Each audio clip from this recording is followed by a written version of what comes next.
par lui, le Seigneur est passé pour véritablement s'aimer l'évangile en moi. C'est pourquoi il doit qu'on acclame le Seigneur Jésus-Christ pour le recevoir. On acclame le Seigneur Jésus-Christ pour le recevoir. Amen, amen. C'est le pasteur Kouman Franck. Et on a le même nom en plus. Kouman Kwame Franck. On acclame le Seigneur, on le reçoit. Gloire au Seigneur Jésus-Christ. Alléluia. Alléluia. Alléluia. Tu peux t'asseoir dans la présence de Dieu.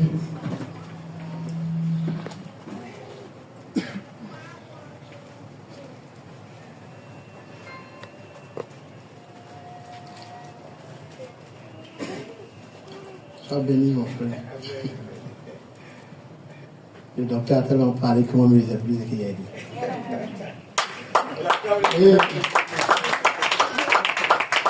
Je sais qu'il y a des gens qui sont assis, ils disent ça va se faire parce qu'on dit c'est un grand homme de Dieu.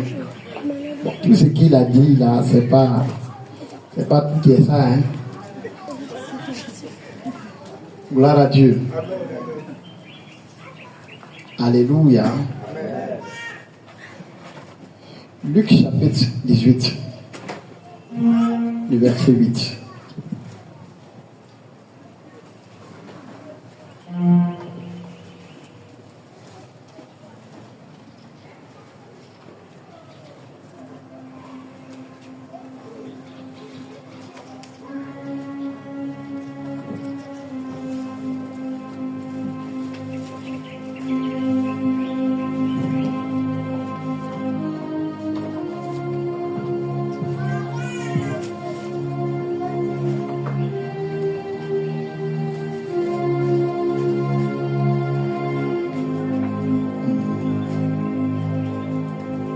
Est-ce que quelqu'un a trouvé?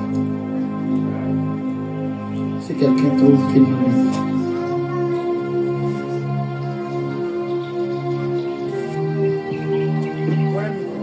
On peut lui donner un micro. Amen. On s'élève pour honorer la parole du Seigneur. Luc chapitre 18 au verset 8. Je vous le dis, il leur fera promptement justice. Mais quand le Fils de l'homme viendra, trouvera-t-il la foi sur la terre? Quand le Fils de l'homme viendra, trouvera-t-il la foi sur la terre?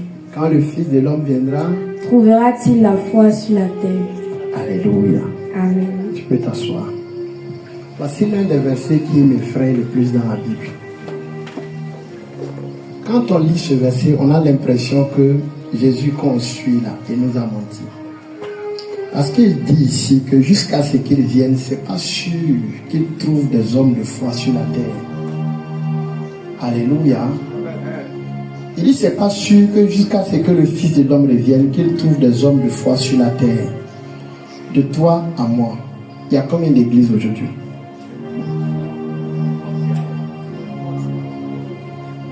Donc ce que Jésus appelle la foi qui sauve, et puis ce que nous appelons la foi. Quand tu t'assois, que tu es intelligent, tu vas comprendre que c'est différent. Il n'a pas dit qu'il ne viendra pas trouver des membres dans nos églises. À celui qui croira. Alléluia. Parce que pour être sauvé, il ne suffit pas d'appartenir à une église. Il faut croire. Hébreux chapitre 10.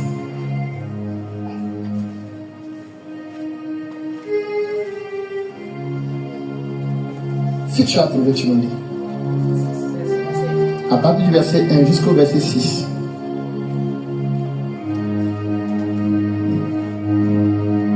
Hébreux chapitre 10, à partir du verset 1. En effet, la loi qui possède une ombre des biens à venir et non les actes. Hébreux 11. J'ai dit quoi? Hébreux 11, 1 à 6. Hébreux 11, du verset 1 au verset 6. Or, la foi est une ferme assurance des choses qu'on espère. La foi est une ferme assurance des choses qu'on espère. Une démonstration de celles qu'on ne voit pas. Une quoi? Une démonstration. Attends. Oui, non? Démonstration. Donc la foi a besoin d'une démonstration. On ne peut pas croire en Jésus et puis vivre comme si on ne croyait pas. Quand on commence à croire, on commence à démontrer par nos œuvres. Quand on commence à croire, on commence à démontrer ça par notre conduite. Donc la foi, ce n'est pas une confession. Alléluia. La foi, ce n'est pas une affaire de « je suis baptisé ». Il y a une démonstration qui doit aller avec.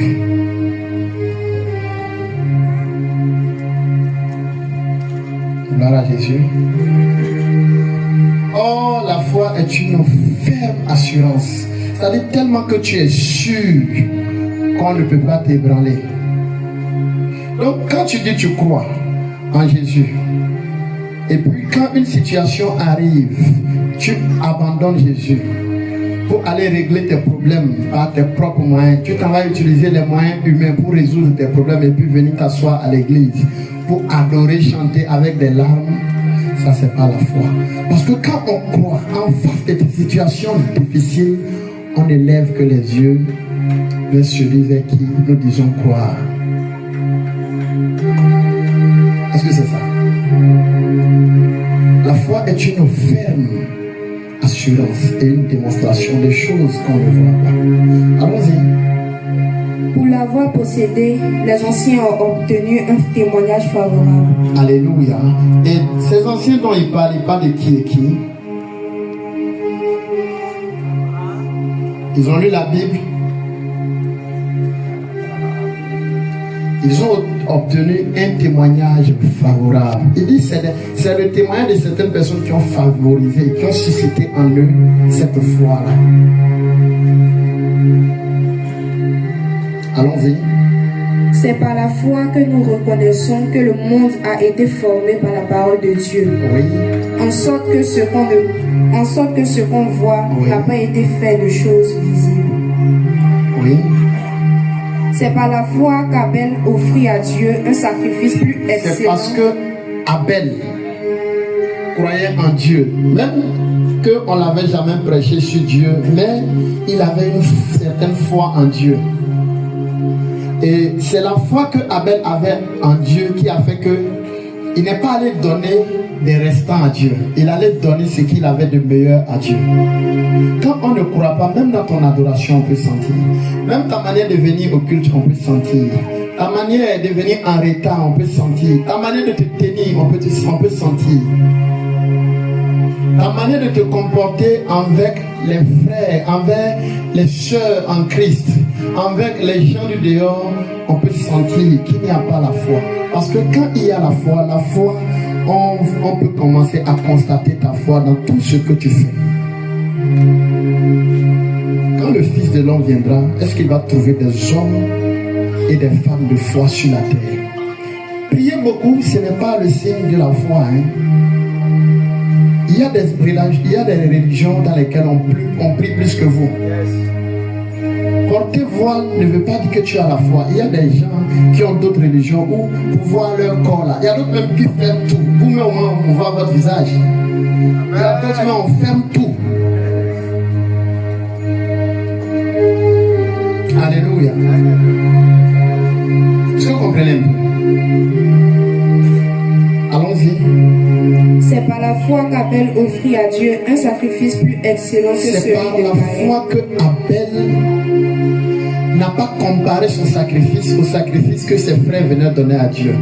C'est par la foi que Abel, en venant à l'église, n'a pas dit non, on peut rester un peu, passer jusqu'à ce qu'on peut aller trouver. Ils n'ont pas encore placé les bâches, ils n'ont pas encore placé les chaises, on peut traîner un peu. C'est par la foi que Abel a dit je ne peux pas donner à Dieu comme les autres. Je dois donner à Dieu un sacrifice plus quoi? Plus excellent.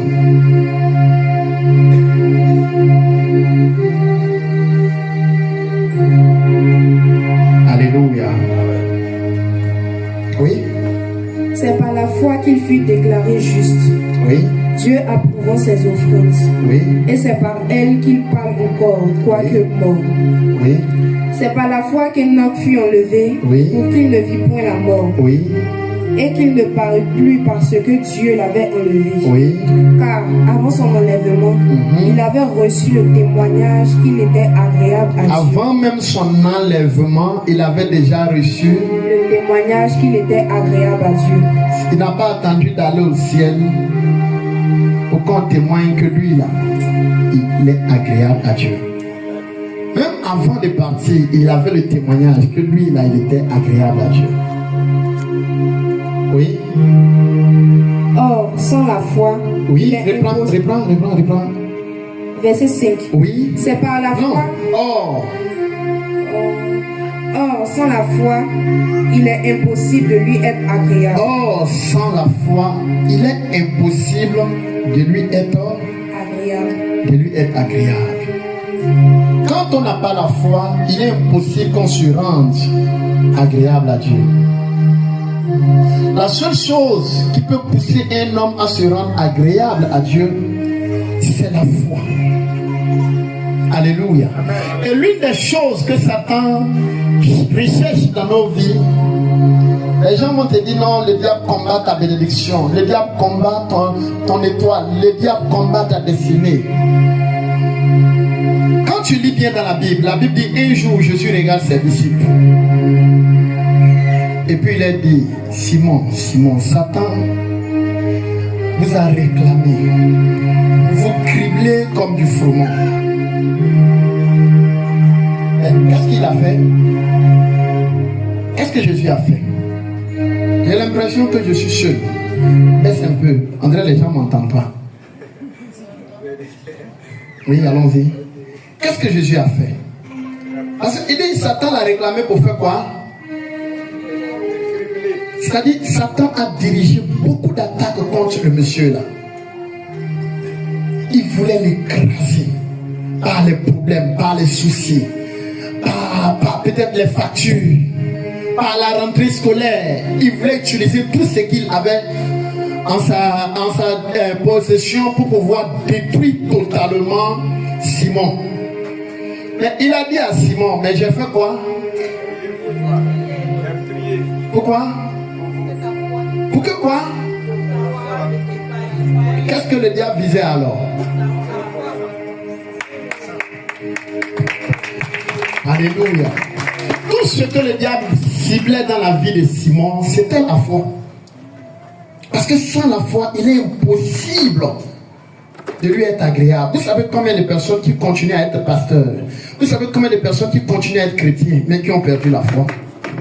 À cause des difficultés qu'ils ont rencontrées dans la marche chrétienne. Le diable n'a rien en réalité à voir avec ton mariage. Mais il sait que s'il retarde ton mariage, tu peux perdre la foi. Donc c'est la foi qu'il vise en conclusion. Ce n'est pas le mariage. Il sait que si ça continue comme ça à être dur dans ta vie, tu peux perdre la foi. Donc c'est la foi qu'il vise. Ce n'est pas la bénédiction qu'il vise. Sinon, comment tu peux comprendre qu'on dit il y a des gens qui sont allés voir Satan, il les a donné des voitures, il les a donné des maisons, il les a donné de l'argent, il les a donné tout un quartier. Le diable a permis à des personnes même de devenir des ministres, des présidents. Donc ce n'est pas le fait que tu t'habilles bien, tu roules en voiture, tu es marié. C'est pas ça qui dérange le diable. Mais qu'est-ce qu'il vise? C'est la foi. Or, sans la foi, il est impossible de lui être agréable.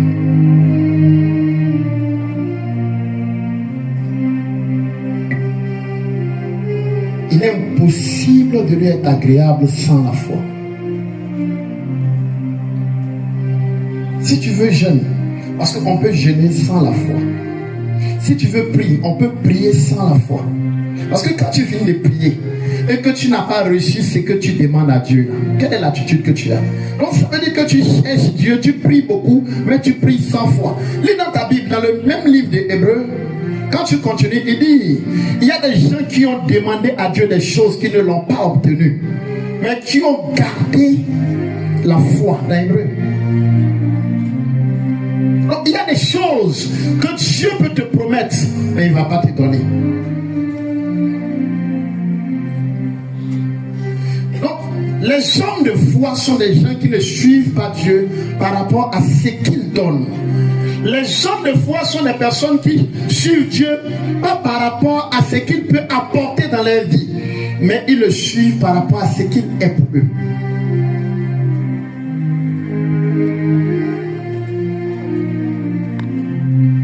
Si tu pries Dieu à cause de tes enfants, Dieu va t'enlever tes enfants et ta foi va partir. Parce que Dieu, il est Dieu. Il n'a de compte à rendre à personne. Alléluia.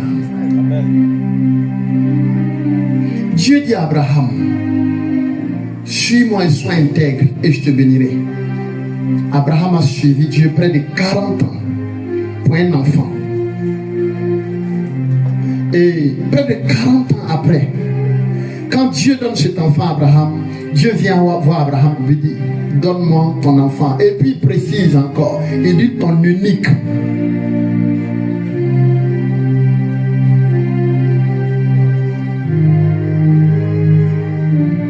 Toi, depuis que tu es venu à Jésus, puis tu as eu le travail, tu viens à l'église en retard. Là, imagine si tu dois perdre ton travail là. Tu vas t'absenter pour un mois pour aller être en deuil. Ou bien, Abraham a fait, lis bien ta Bible, il a fait près de 40 ans avant d'avoir Isaac. Parce que quand Dieu appelait Abraham, Abraham était jeune comme toi et moi.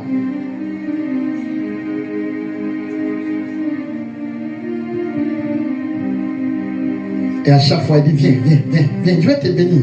Viens, marche devant moi, sois intègre. Jusqu'à Abraham a vieilli.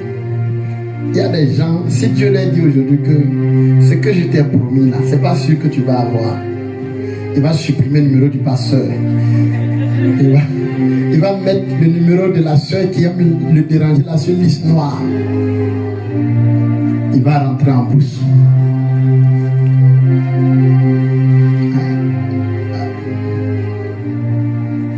Quand le Fils de l'homme viendra,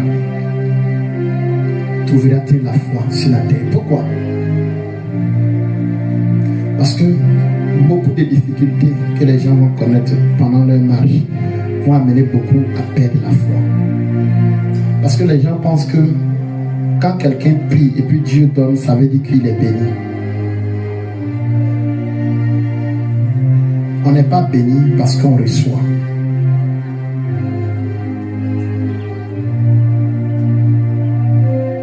Alléluia.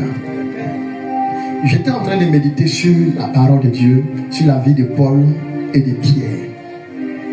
Et le Seigneur me faisait comprendre que entre Paul et Pierre, qui a le plus été attaqué dans la Bible? Tu peux me répondre?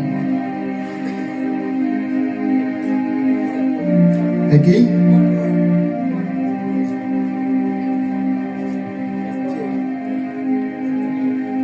Qui a connu beaucoup de combats, d'opposition, d'attaques par rapport à l'évangile? Hein? Paul. Pourquoi? Pourquoi le diable a plus attaqué Paul que Pierre? Les deux n'étaient pas apôtres dans la même génération, dans la même église. Mais pourquoi le diable s'intéressait plus à Paul que à Pierre? Or, quand tu lis dans ta Bible, la Bible a dit clairement que tu es Pierre. Et sur cette pierre, je bâtirai mon église. Donc, il y avait des prophéties sur la vie de Pierre. Mais quand tu lis dans la Bible, il n'y a pas de prophéties sur la vie de Paul. On n'a pas besoin de prophétiser sur toi pour que Dieu t'utilise. Alléluia. On n'a pas besoin de déclarer des paroles de bénédiction sur toi pour que ce que Dieu veut faire avec toi, ça arrive.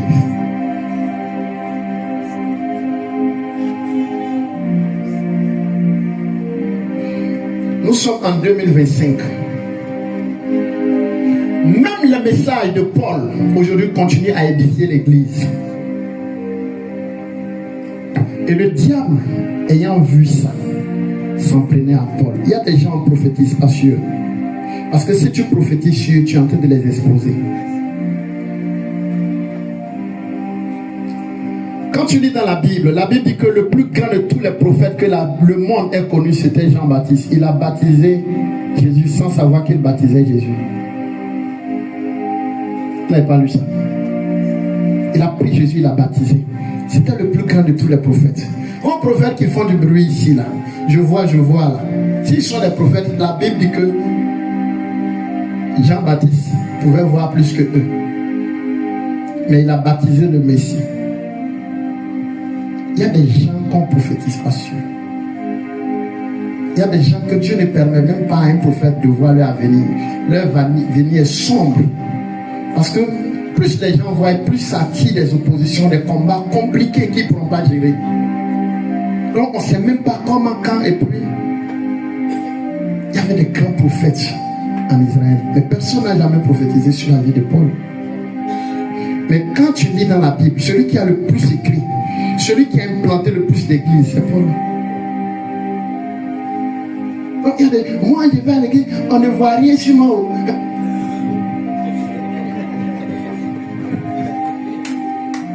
On voit rien sur moi. Ce que voir là, déjà c'est que ça attire. Je ne sais pas. C'est ce que ça attire sur la vie des gens.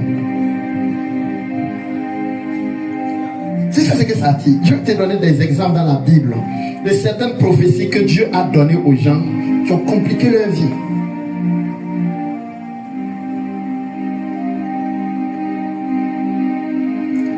Alléluia.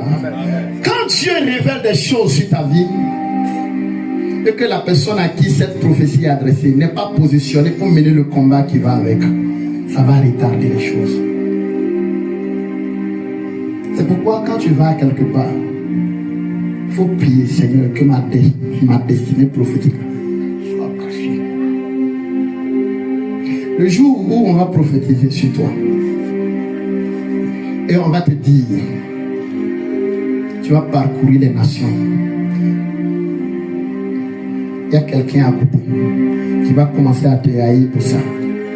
Sans cause, quand il te voit, il est fâché. Si tu n'as pas le cœur qu'il faut, toi aussi, tu vas faire quoi? À quoi? À le haïr aussi. Et donc, tu veux combattre quelqu'un avec les armes que lui maîtrise que toi.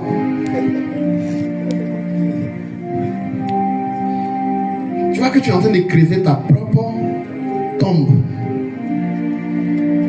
Il y a des gens ici, leurs mamans sont nées, sont mortes tôt. Leurs papas sont morts tôt à cause de la gloire que les gens ont détectée dans la vie de l'enfant. Pour que l'enfant se retrouve à la rue. Vous ne savez pas. Il y a des gens qui ont vite discerné la gloire qui accompagnait l'enfant. Ils ont fait que les études de l'enfant même s'est gâté très tôt. En 6e, ils l'ont enceinté.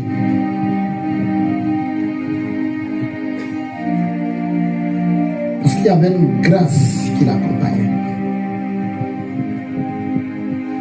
Dieu cache les gens. Mais les gens ne veulent pas se cacher. Parce qu'ils se disent, s'ils se cachent, on va les oublier. Donc quand il y a longtemps, on ne t'a pas vu, tu mets tes photos sur Facebook. On dit, on n'a pas bien terminé. Donc on a cru que c'était fini. Non, on n'a pas bien terminé. Une semaine après, c'est toi, tu prends tes fiançailles et tu mets sur les réseaux sociaux. Et, ah, d'accord. On avait envoyé 2, ça n'a pas marché. On a envoyé 4 pour voir.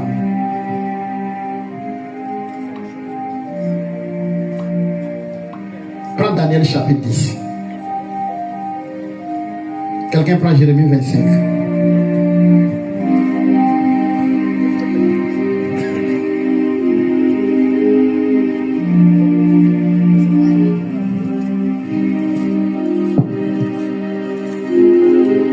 Jérémie chapitre 25. De 11 à 12. Exode chapitre 15. Je veux au moins 2 lecteurs pour qu'on aille plus vite. Parce que... Oui, tu es? Non, Daniel 9, pardon. Daniel 9. Parce que 10, c'est trop loin.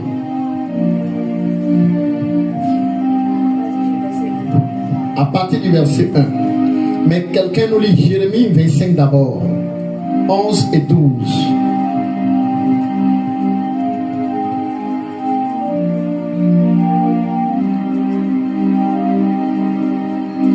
Quelqu'un nous prend Genèse 15. Quelqu'un prend Exode 12.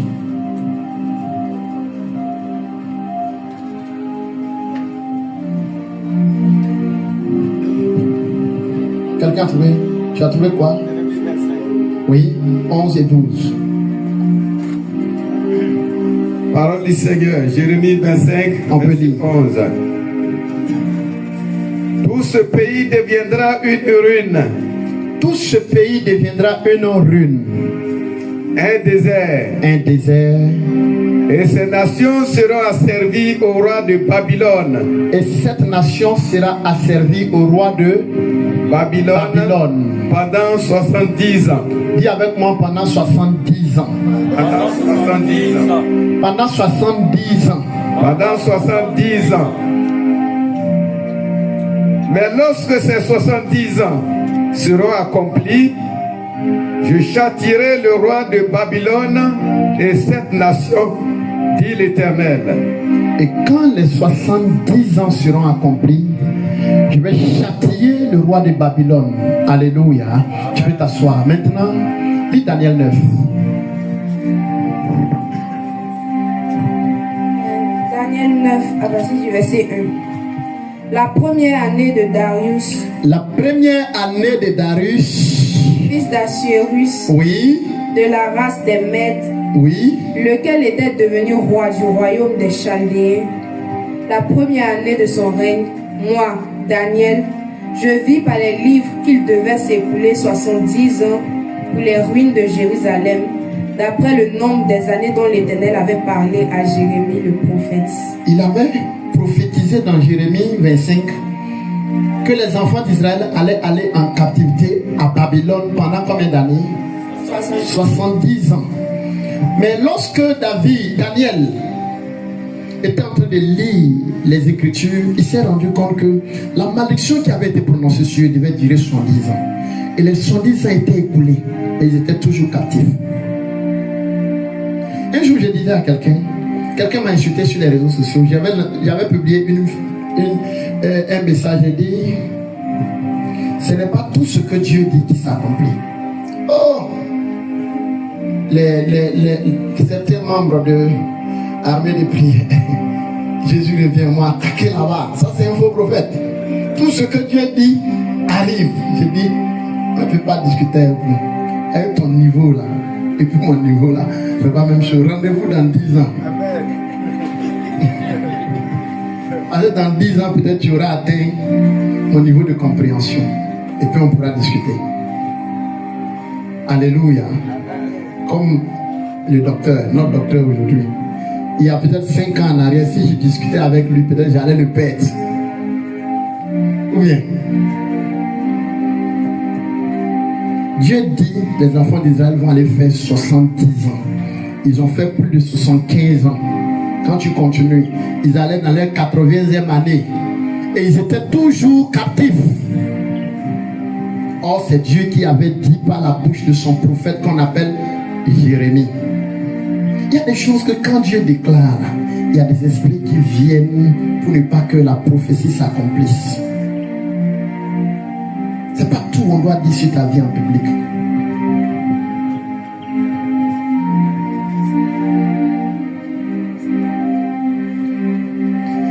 Et ce qui a changé les donnes, c'est que Jérémie a pris conscience que c'est 70 ans que ça devait durer. Il y a des prophéties qui sont sur les familles, mais qui ne trouvent pas leur exaucement parce qu'il n'y a pas quelqu'un pour s'élever. Alléluia. Le Seigneur me faisait comprendre que quand un verset biblique n'est pas bien compris, ce verset biblique-là devient plus dangereux pour un homme que le diable lui-même. Parce que ce qui arrive à notre génération aujourd'hui, c'est des versets bibliques mal compris. Alléluia. Amen.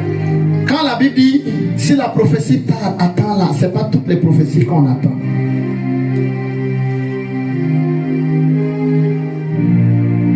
Est-ce que vous comprenez?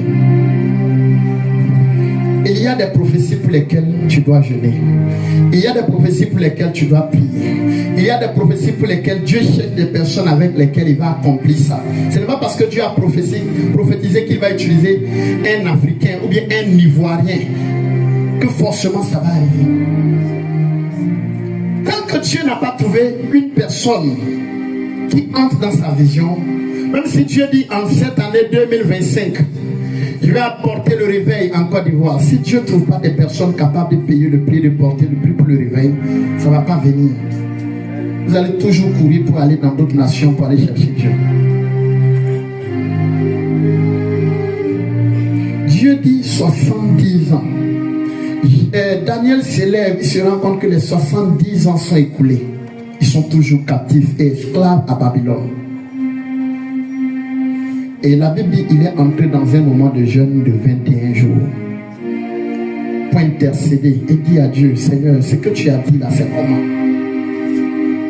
Et quand tu continues dans le chapitre 10, la Bible dit que Dieu a envoyé un ange pour venir lui apporter l'exaucement.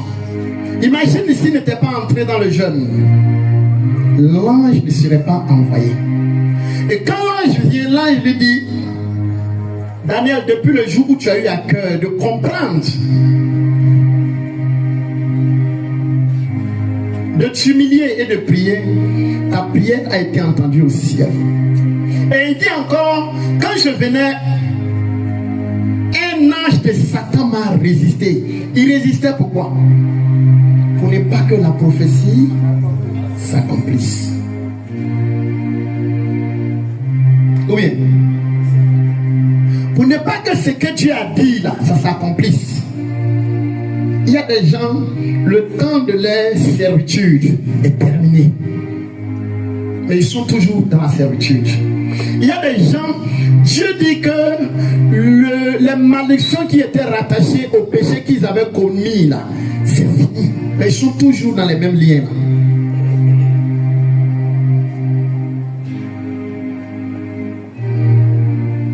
là. Alléluia. Il dit, si quelqu'un est en Christ, il est une nouvelle créature. Les choses anciennes sont passées. Et il ajoute encore, et il dit, toutes choses.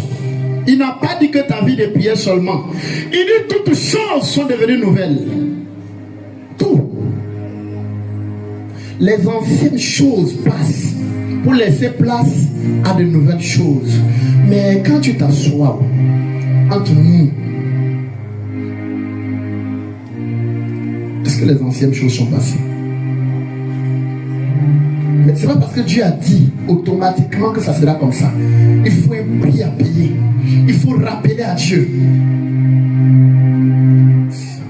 Si la prophétie t'attend là, attends, il faut chercher une autre chaise. Tu vas bien t'asseoir pour attendre.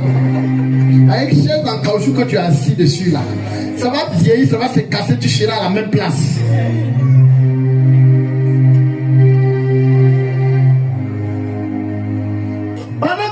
Les autres étaient contents d'être dans l'esclavage. Daniel, lui, ça le dérangeait. Et c'est que la Bible a dit, c'est 70 ans. Mais comment se fait-il que les 70 ans se sont écoulés et puis je suis encore dans cette situation? Daniel ne supportait plus. Mais il y avait des autres là, ils étaient à l'aise dedans. Il y a des gens à un moment, ils disent non, ma famille là. La Bible dit que nous sommes la lumière du monde. Nous sommes le sel de la terre. Je ne peux pas être chrétien dans ma famille. Et puis ma famille continue à vivre ces choses-là. Il y a quelque chose qui ne va pas.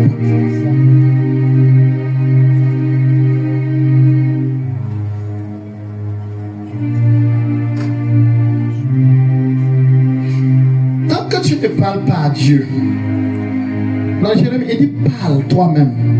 Réveille ma mémoire. Parle toi-même pour te justifier. Dis-moi pourquoi tu veux que je fasse ça, ça, ça. Dans le jeûne, dans la prière. Rappelle à Dieu. La Bible dit qu'il n'y a personne qui a quitté son père, sa mère, ses frères, ses soeurs et qui soit venu à Christ et qui n'ait reçu au centuple dans ce siècle-ci et dans les siècles à venir. Toi, tu es venu, tu as eu quoi?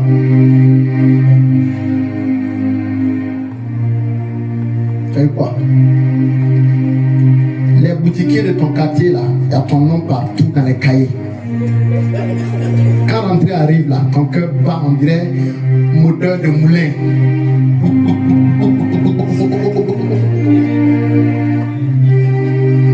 Oh, il dit, on ne va pas prêter.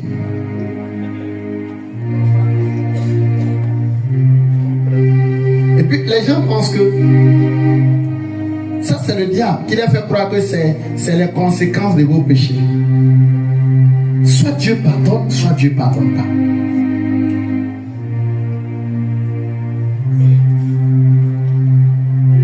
Ou bien, votre manière de me regarder fait que bon, je vais arrêter. On va arrêter.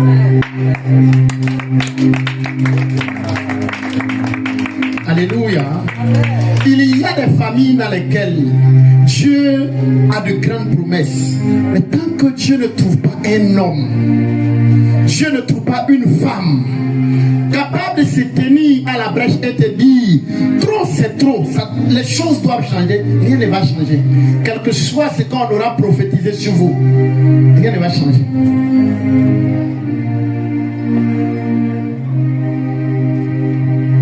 Alléluia.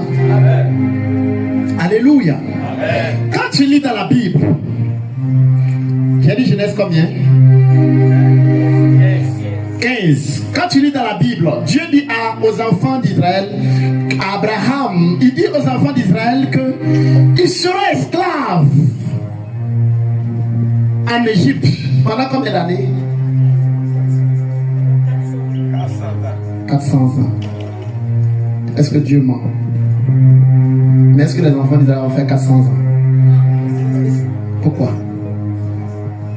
Parce que Dieu ne trouvait personne pour les faire sortir.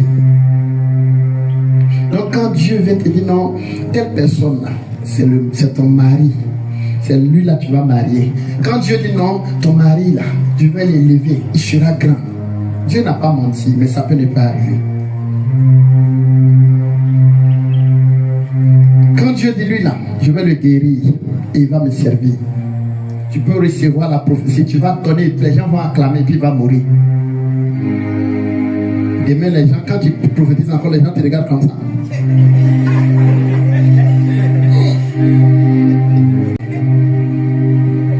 Parce que tu as dit et on n'a rien vu. Alléluia. Oh, tu n'as pas menti. C'est ce que Dieu voulait faire. Mais il n'y avait personne pour manifester la foi envers la personne. La volonté de Dieu, ce n'est pas que le méchant meure, mais qu'il se répande et qu'il soit sauvé. Mais il faut bien écouter les gens qui ont des révélations sur le ciel et l'enfer. Ils vont te dire que le nombre de personnes qui vont en enfer, on ne peut pas compter. Mais est-ce que c'est ça la volonté de Dieu? Parce qu'il n'y a personne pour les ramener à Dieu.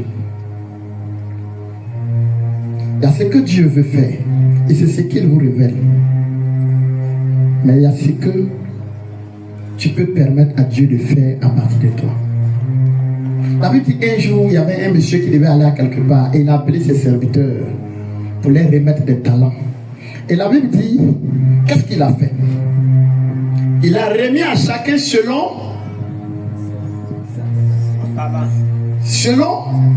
sa capacité. Dieu peut tout, Dieu est grand, Dieu est puissant.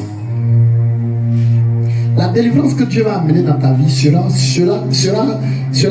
selon ce que tu peux faire.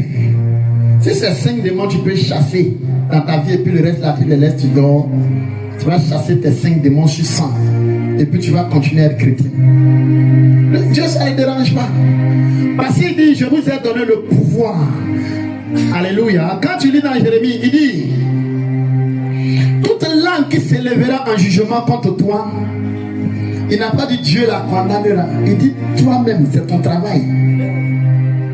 Tu la condamneras. Donc si les gens parlent contre toi, tu ne condamnes pas. C'est ton problème. problème. S'il y a une prophétie qui ne s'accomplit pas dans ta vie, c'est ton problème. Si les enfants d'Israël restaient en Babylone pendant 1000 ans, c'est leur problème. Dieu a dit d'aller faire 70 ans. Le reste là, c'est leur problème. Dieu peut dire tu vas marier ministre et puis tu vas te retrouver en train de marier plombier. Excusez-moi, elle est plombier. Après tu dis non Seigneur, est-ce que c'est toi vraiment? Parce que le prix à payer pour marier ministre et puis le prix à payer pour marier plombier ou bien menuisier, là, c'est pas la même chose. Quand Dieu te révèle que voici l'homme que tu vas marier, Dieu ne va pas te révéler le combat, le prix à payer derrière. Ça c'est ton problème. Si tu veux pas dormir, il faut prendre les huiles d'onction pour te pommader et puis tu dis non, ça va faire, Dieu va faire. Il y a des femmes qui sont animées de l'esprit de sorcellerie, qui ont volé le mari de certaines chères à l'église. Et toi-même tu es assise à son mariage, tu sais dans ton cœur que l'homme là, c'est moi qui devais le marier. Et puis ton cœur brûle, on dit, on va s'élever pour acclamer la mariée. Et là, ton cœur te fait mal. Tu sais qu'il y a quelque chose qui s'est passé que tu n'as pas compris.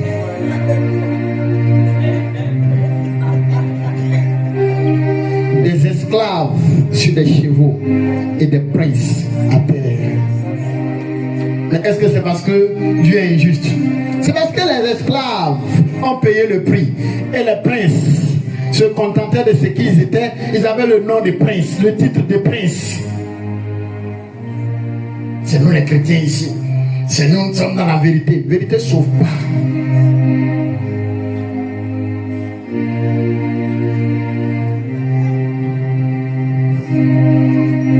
Si tu veux, il faut te fâcher. Moi, il n'y a pas duré Dieu. Quand il finit, il est parti.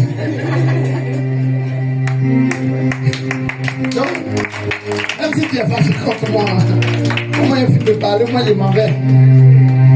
D'ici chez moi là-bas, ça fait 400 combien de kilomètres. Où tu vas me voir pour régler tes comptes avec il est venu pour prêcher sur nous. Je m'en fous. Mais je vais te dire ce que le Seigneur m'a mis à cœur de te dire. Je voulais te parler de la foi, mais regarde là où le Seigneur est en train de nous amener. Je voudrais te dire de ne pas perdre la foi. J'ai l'impression que le Seigneur est en train de nous conduire dans d'autres choses. Amen. Il y a un prix derrière chaque grâce. Il y a un prix derrière chaque bénédiction. Jésus-Christ savait à quoi il était appelé, mais il pouvait rater sa mission s'il se contentait de son titre de fils de l'homme, fils de l'homme, fils de l'homme.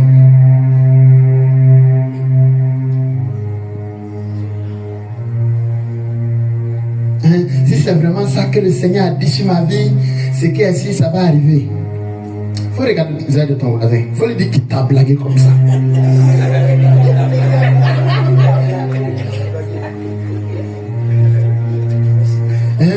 Telle soeur, telle puissante servante prophétesse de l'Éternel a prophétisé telle chose sur ma vie. Et quand elle prophétise là, ça tape pas poteau.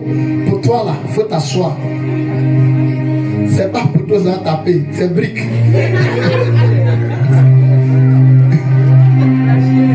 C'est brique ça va taper. Il y a des gens que le diable n'attaque pas des prophéties les concernant. Parce que ça ne dérange pas. Vous ne savez pas. Hein, vous ne savez pas. Il y a des gens, même si tu veux, il faut prophétiser sur eux. Aucun esprit même ne va se déranger pour aller attaquer ça. Mais il y a des gens, les esprits rôdent. Parce que les démons ne peuvent pas connaître les plans et les projets de Dieu pour tout le monde. Il y a des gens, les plans de Dieu et les projets de Dieu les concernant sont cachés. Mais quelqu'un qui a vraiment le Saint-Esprit peut sonder le cœur de Dieu et peut faire sortir une information concernant la personne.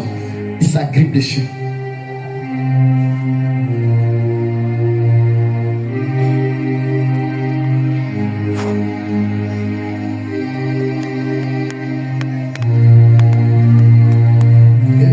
Donc quand il s'agrippe dessus, tu dis, quand il a dit, pour tel, c'est arrivé. Il a dit pour moi ça va arriver. Rendez-vous dans 40 ans comme Abraham. Abraham, il y avait une prophétie d'enfantement sur lui. Parce qu'il devait enfanter un enfant qui était un enfant de la promesse. Il y a des bénédictions qui portent des promesses. Il y a des gens, s'ils travaillent là, il y a une promesse de Dieu qui est rattachée au travail qu'ils doivent faire. Donc c'est ça le diable va combattre. Tout le monde peut accoucher facilement, mais si toi, dans ton enfantement, il y a une promesse qui est rattachée à ça, tu vas leader. D'autres vont même pisser là-bas, tomber enceinte. Marcher là-bas, simplement tomber enceinte. D'autres même s'arrêtent comme ça. Elle s'arrête, elle dort, elle rêve, elle est enceinte. Et puis ça vient. D'autres même ça vient au enfant vient où ils avortent. Enfant vient. Mais malgré ça, tu vas voir qu'ils ont 12. Mais toi, si la bénédiction de Dieu pour toi est rattachée à tes enfants, pour avoir un, tu vas faire comme ça. Tu vas te promener chez tous les gynécologues. Ils vont dire il n'y a rien. Tous les puissants bishops, très shops, grands shops vont t'imposer les pieds, vont t'imposer les mains. Ils vont souffler dans tes oreilles, souffler dans tes narines. Tu ne vas rien avoir. Parce qu'il y a des combats où ce n'est pas à un bishop de mener ça pour toi. Ce n'est pas à un révérend de mener ça pour toi.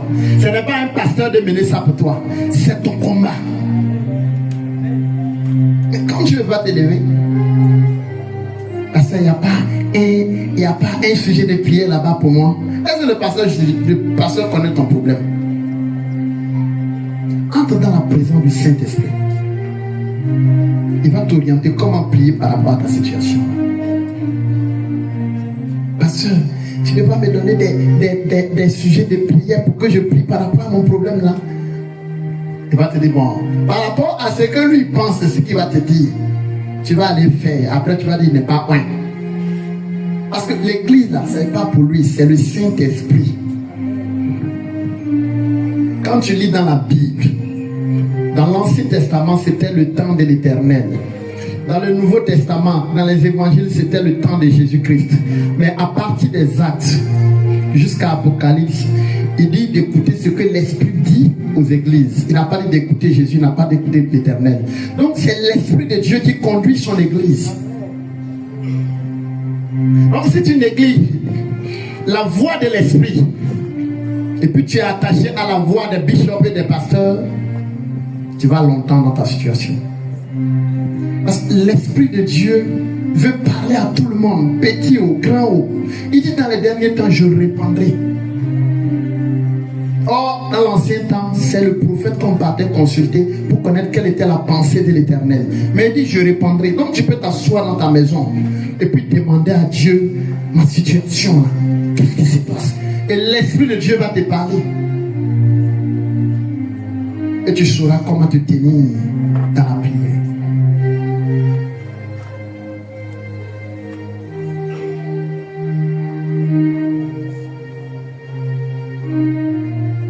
Est-ce que tu comprends? Est-ce que tu comprends? Ce n'est pas parce que Dieu a dit que ça va arriver, mais c'est parce qu'il y a quelqu'un pour amener à l'existence, pour amener Dieu à agir là où il a parlé. Dieu peut ne même pas parler sur toi et puis faire. Dieu peut parler et puis ne rien faire. Quand tu lis dans le livre des 2 rois, la Bible dit que les enfants d'Israël devaient aller un jour en guerre contre les rois de Moab. Ils ont appelé un prophète, un puissant prophète qu'on appelait Élisée. Ils ont demandé à Élisée de venir. Il y avait le roi de Juda et le roi d'Israël. Avant d'aller à la guerre, ils ont demandé qu'ils voulaient voir un prophète pour consulter, pour voir si est-ce qu'ils allaient avoir la victoire. Ils sont allés appeler un prophète qu'on appelait Élisée. Élisée, ce n'était pas un petit prophète. Élisée, c'est un grand prophète. Élisée était un puissant prophète. Il était le disciple de Élie. Ils sont allés lui demander de venir prophétiser. Quand il est venu, il a prophétisé. Il a dit, quand vous allez aller en guerre, là, vous allez battre vos ennemis et vous allez remporter la victoire et vous allez revenir avec de grands butins. Mais lisez ça dans la Bible. 2 Rois 2. Ils sont allés, ils ont perdu. Pourquoi? Parce que Amalek, contre qui ils étaient allés pour combattre là, quand ils ont vu que les enfants d'Israël étaient en train de remporter la victoire sur eux, la Bible dit qu'il a sacrifié son propre fils à ses dieux. Et les enfants d'Israël ont perdu la guerre. Il y a des sacrifices que les gens peuvent faire pour renverser la prophétie te concernant. Hein? Les gens peuvent faire des sacrifices par rapport à ce qu'ils ont reçu comme révélation sur toi, pour t'appauvrir. Et puis tu vas dire non mais c'est parce que le Seigneur m'avait révélé. Oui, c'est parce que le Seigneur t'avait révélé, mais c'est parce que quelqu'un a payé un grand prix pour ne pas que ce que le Seigneur a révélé à ton sujet là s'accomplisse.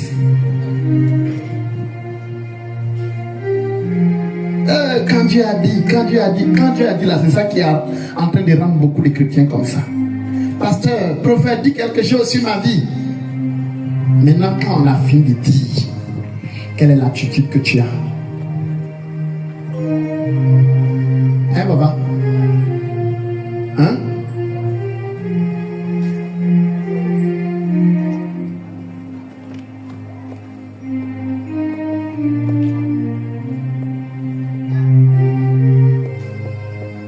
Genèse.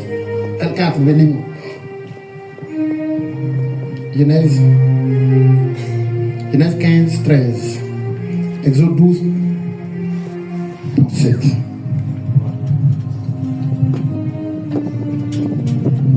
Parole du Seigneur. Genèse 15, verset 13. Et l'Éternel dit à Abraham, sache que tes descendants seront étrangers dans un pays qui ne sera point à eux. Sache que tes descendants seront étrangers dans un pays qui ne les appartient pas. Ils y seront asservis. Ils seront esclaves, ils vont dominer sur eux. Et on les opprimera pendant 400 ans. On va les opprimer pendant 400 ans. Ça, c'est ce que Dieu a dit. Dieu dit que cette année-là, c'est mon année. Et puis, le même comportement que tu avais dans les années précédentes, c'est le même comportement-là que tu as cette année. Les mêmes causes.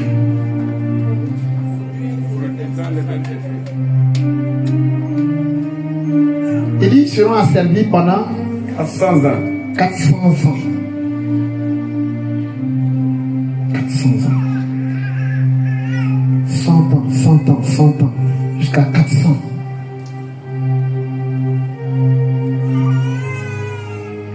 C'est pourquoi, quand tu entends certaines personnes disent non, les enfants d'Israël, ça ne fait pas partie de notre enseignement aujourd'hui. 400 ans. Alléluia. Amen. Alléluia. Amen. 400 ans. Esclaves. Exode 12, 37.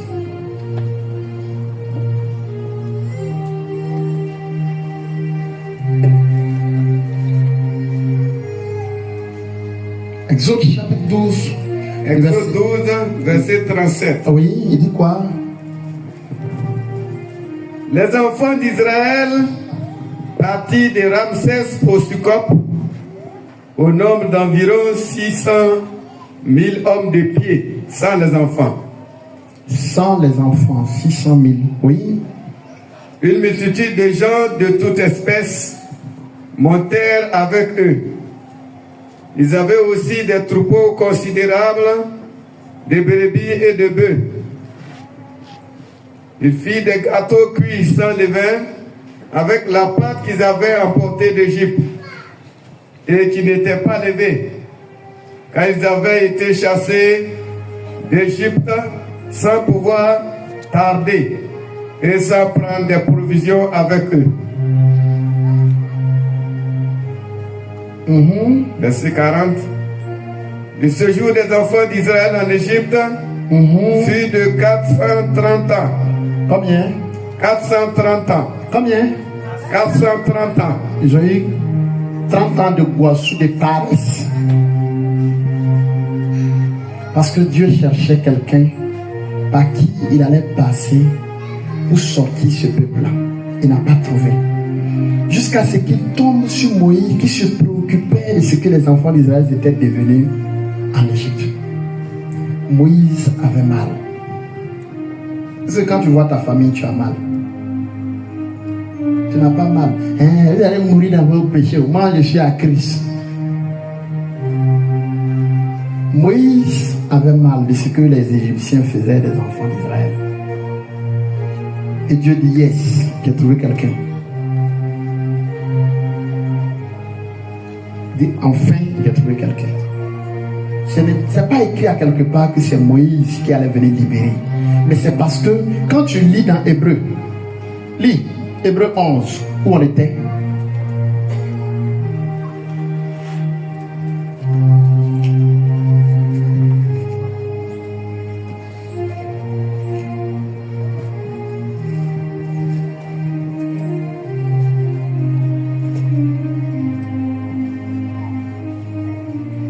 Hébreu 11, Le verset 24. Hébreu 11, le verset 24. C'est par la foi que Moïse, devenu grand, refusa d'être appelé fils de la fille de Pharaon. C'est par la foi en Dieu que Moïse, quand Moïse est devenu grand, il a refusé l'extrait de naissance qu'on lui a donné là. Il dit non, je ne suis pas égyptien, je suis hébreu. Il avait tellement de privilèges, tellement d'avantages, le fait d'être l'enfant de la fille du Pharaon. C'est pas écrit que non, c'est Moïse qui devait venir libérer les enfants d'Israël. Mais c'est l'attitude de Moïse en Israël, en Égypte, qui a fait que Dieu a dit, j'ai trouvé un homme par qui je peux libérer cette famille-là. J'ai trouvé un homme par qui je peux libérer cette région-là. J'ai trouvé un homme par qui je peux libérer cette nation-là. J'ai trouvé un homme par qui la prophétie peut s'accomplir maintenant dans cette nation-là.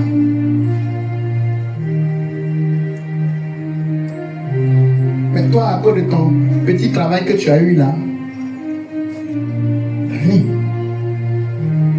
tu penses que la vie s'arrête là? Oh, Dieu même veut faire de très très très grandes choses avec toi. Dieu cherche des gens à utiliser. Il ne trouve pas. Oh, il y a tellement de prophéties de Dieu pour notre nation, pour nos familles, pour nos vies. Et Dieu continue de chercher.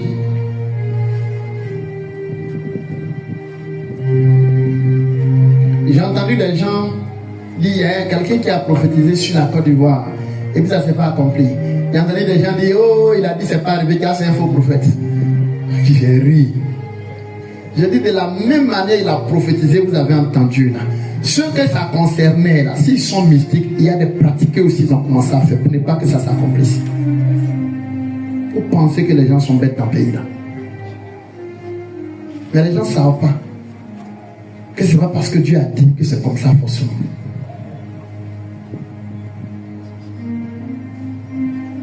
Il y a des gens qui comprennent comment le monde spirituel fonctionne.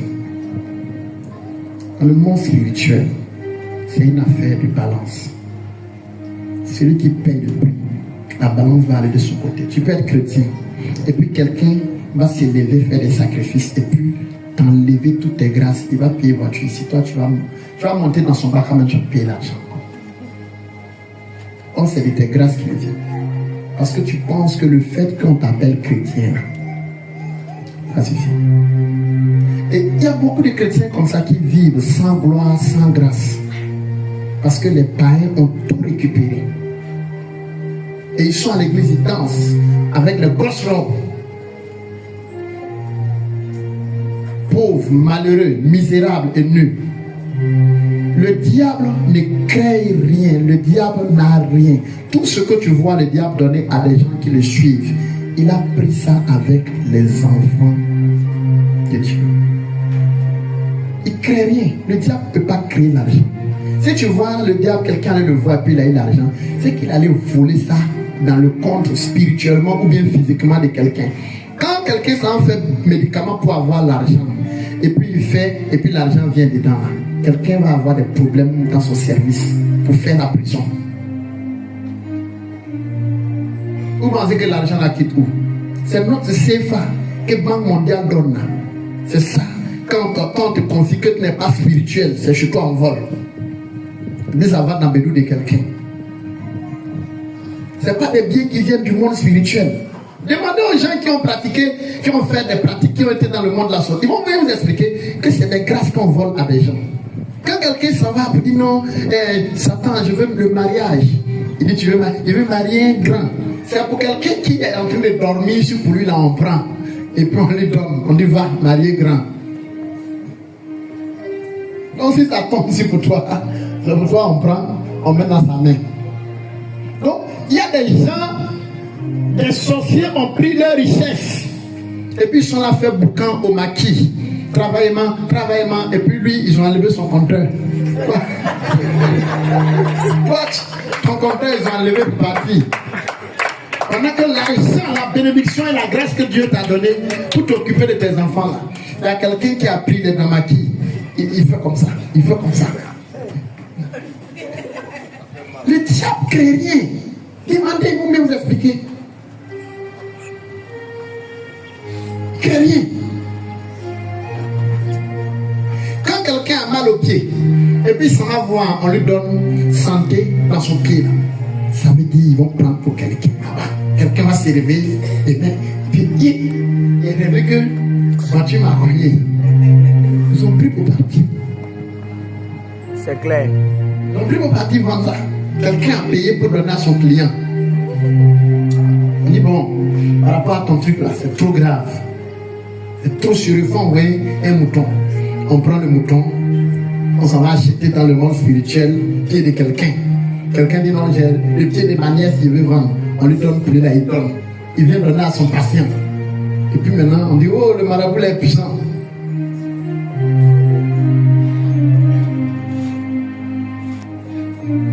Ne priez pas, ne combattez pas. Il dit vous n'avez pas à lutter contre la chair et le sang, mais contre les esprits. C'est des esprits qu'on envoie pour prendre l'argent des gens. C'est des esprits qu'on envoie pour voler la beauté des gens.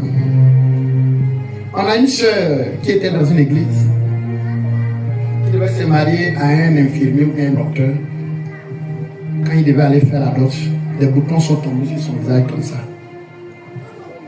Le monsieur a dit c'est quoi ça? Il a commencé à avoir peur. Il a abandonné la soeur. Elle était dans une église évangélique.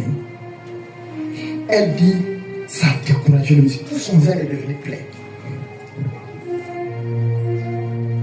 Le monsieur a abandonné la soeur.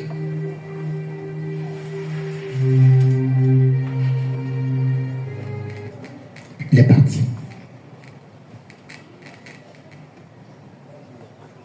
Elle a fait les camps de prière. Quand on prie, on lui donne aucune option, mais tantôt ça va, après ça vient. Il n'y a pas de produit, elle n'a pas payé. Après même là, son verre est devenu comme Toubabou. Quand elle est venue dans notre ministère, on lui a dit il faut te repentir de tes péchés. Elle dit parce que ça on a déjà fait. J'ai dit le diable là, c'est un imitateur. Le diable c'est un coupeur de route. Ce que le diable sait que c'est ce que les enfants de Dieu doivent faire. Là, lui il donne aux enfants de Dieu. Il dit non. Les démons volent l'évangile que nous prêchons là, pour aller distraire les gens dehors. Donc quand les gens tombent sur vous, ils disent non, ça là, nous on a déjà. C'est quelle prière on n'a pas fait? Il y a prière, il y a prière, il y a évangile, il y a évangile.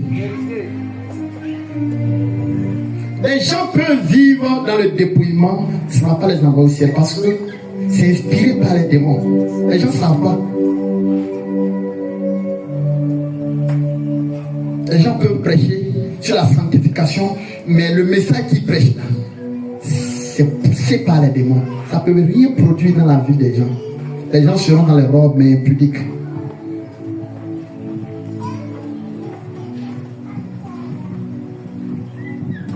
On dit il faut te repentir.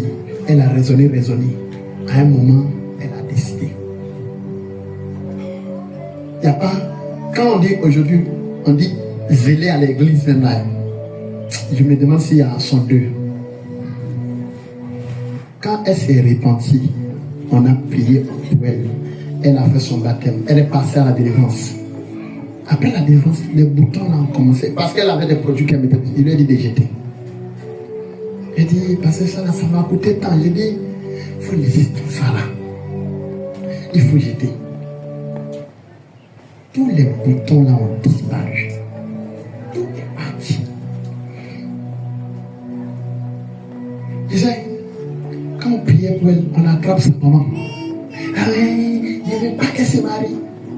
Sa beauté la même, la jaquette, il a enlevé ça pour partir. Il a vendu ça pour être loin. Il a vendu ça comment? Elle dit, aïe, tout ça, c'est pas ça.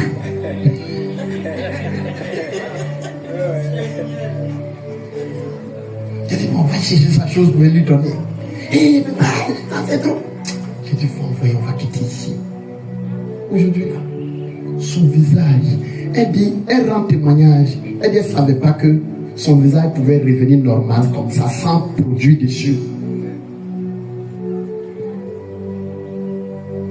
Vous n'avez pas idée de quoi? De ce que les démons peuvent vous voler. Et puis des gens vont prendre ta beauté pour aller faire Djandjouya. Et toi tu es à l'église. Quand les gens veulent te marier, quand ils regardent comme ça, ils disent, ça elle ressemble à une femme de 90 ans. Hein. Laisse.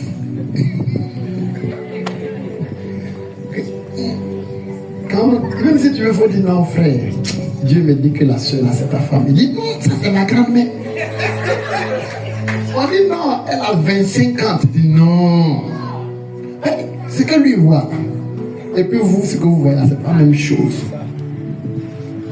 Parce que c'est lui qui est ciblé dans l'affaire. Et puis elle est là, si le Seigneur a dit, le Seigneur va faire. Si le Seigneur a dit, le Seigneur va faire. Du courage à vous.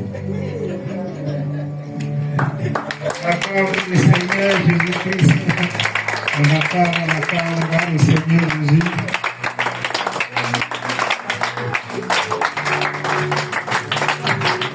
Amen.